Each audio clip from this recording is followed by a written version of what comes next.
নমস্কার, জয়শ্রী গণেশ। আপনাদের প্রত্যেককে জানাই স্বাগতম আজকের বিশেষ পর্বের অনুষ্ঠানে।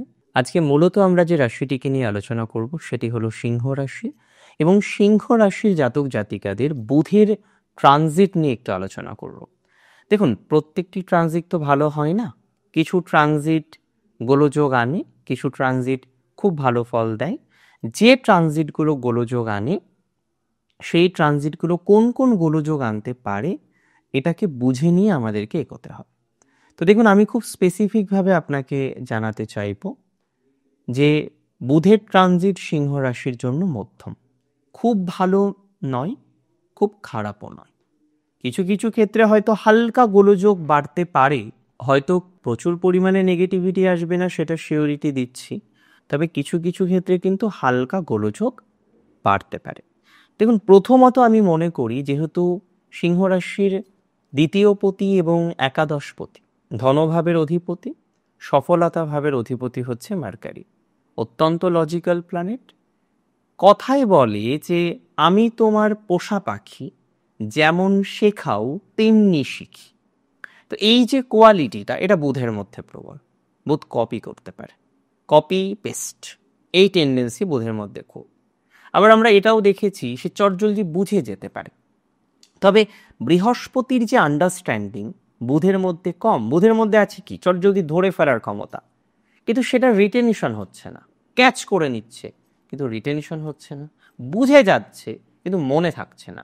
অথবা এক্সট্রিম লেভেলের স্মৃতিশক্তি, এক্সট্রিম স্মৃতিশক্তি। 2004 সালে কিংবা 5 সালে বা কোনো একটা বছরে অমুক একটা ঘটনা অমুক দিন হয়েছিল, এ বুধের থেকে মনে রাখা সম্ভব। স্মৃতিশক্তিটাকে বাড়িয়ে দেয় বুধ, মেমোরি পাওয়ারটাকে বাড়িয়ে দেয়। আন্ডারস্ট্যান্ডিং পাওয়ারের জায়গাতেও বুধের ভূমিকা আছে, বাট বৃহস্পতির মতো না। এবং আরও একটা কথা আমি বলি, বুধ হচ্ছেন বৃহস্পতির পত্নী তারার পুত্র। তো আপনি বলতেই পারেন, দাদা বৃহস্পতির পুত্র নয়? হ্যাঁ, আমরা ধরে নিচ্ছি বৃহস্পতির পুত্র, বাট অ্যাকচুয়ালি তারার পুত্র। এখানে অনেক কাহিনী আছে, চন্দ্রের ইনভলভেন্স রয়েছে, এটা নিয়ে অন্য এক সময় আমরা চর্চা করব। এবার দেখুন, মূল প্রসঙ্গে আসি। আপনার দ্বাদশে থাকছেন বুধ কবে থেকে? 22শে জুন থেকে। কবে পর্যন্ত?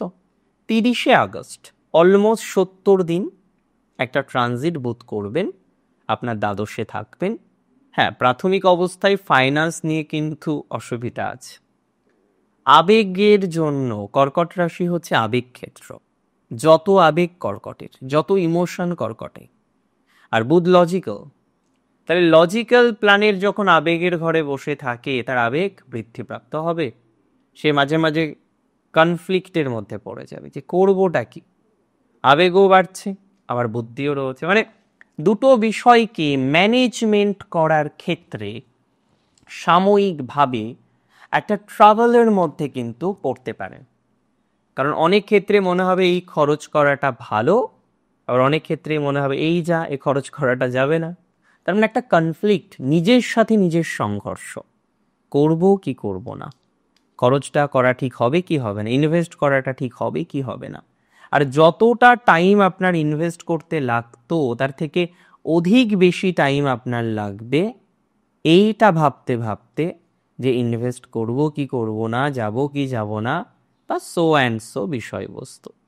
তবে মাথায় রাখতে হবে, যাদের কোনো রকম চেস্টের সমস্যা আছে, চেস্ট পেন বা সো বিষয়গুলো যাদের আছে, যাদের কোনো রকম শ্বাসকষ্টাদি সংক্রান্ত সমস্যা আছে, যাদের সংগৃহী বা পেটের কোনো প্রবলেমের জায়গা আছে, তাদের এই সময়ে সচেতনতা রাখতে হবে প্রচুর। রাশি সিংহের ক্ষেত্রে কিছু অযাচিত ব্যয় হওয়ার সম্ভাবনাকে আমরা উপেক্ষা করতে পারি না। We can't avoid this.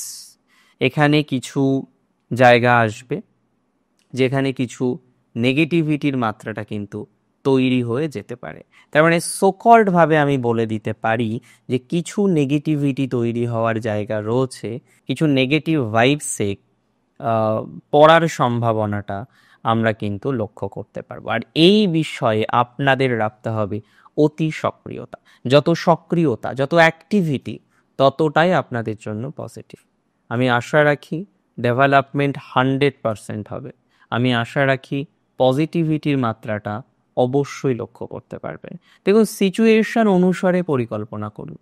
আজকে আপনার যে সিচুয়েশন আছে, কালকে সেম সিচুয়েশন থাকবে না। আজকে আপনি যেভাবে চলছেন, কালকে সেম ভাবে নাও চলতে পারে। তবে খরচ নিয়ন্ত্রণ করতে হবে, স্বাস্থ্যের প্রতি খেয়াল রাখতে হবে, অ্যান্ড মানিটারি বিষয়ে যখনই আপনি ডিসিশন নেবেন, সেই ডিসিশনকে অ্যাপ্রোপ্রিয়েট হতে হবে। Monetary decision should be appropriate. যদি প্রপার ডিসিশন হয়, it will be very grateful for you, but if the decision is not proper, you may face some problem. So decision should be appropriate. It is very important for Leo. এবং আরও কিছু বিষয় আমি বলবো। দেখুন, সিংহ রাশির কিছু কাগজপত্রাদি, কিছু সকল বিষয়ের কারণে একটু স্ট্রেস এসেছে, কিছু কাগজপত্রের সমস্যায় এখনো ভুগছেন, এখনো ভুগতে হচ্ছে আপনাদেরকে। আমি একটা কথা আপনাদের দায়িত্ব নিয়ে বলতে পারি, যাদের কাগজপত্রের প্রবলেমটা আকাশচুম্বী, গভর্নমেন্ট প্রবলেম, গভর্নমেন্ট মানতে চাইছে না, আপনি তাদেরকে মানাতে পারছেন না, কোনো একটা জায়গায় আপনার মিস্টেক প্রবাবলি ছিল, তার পরবর্তীকালেও আপনি দেখছেন যে না, এটাকে যদি কোনো রকমভাবে যদি সেখানে কোনো একটা রাস্তা থাকে আপনি সেটাকে ক্যাচ করবেন, but you failed multiple times, আপনি বারবার সেই জায়গাটাতে ব্যর্থ হচ্ছেন।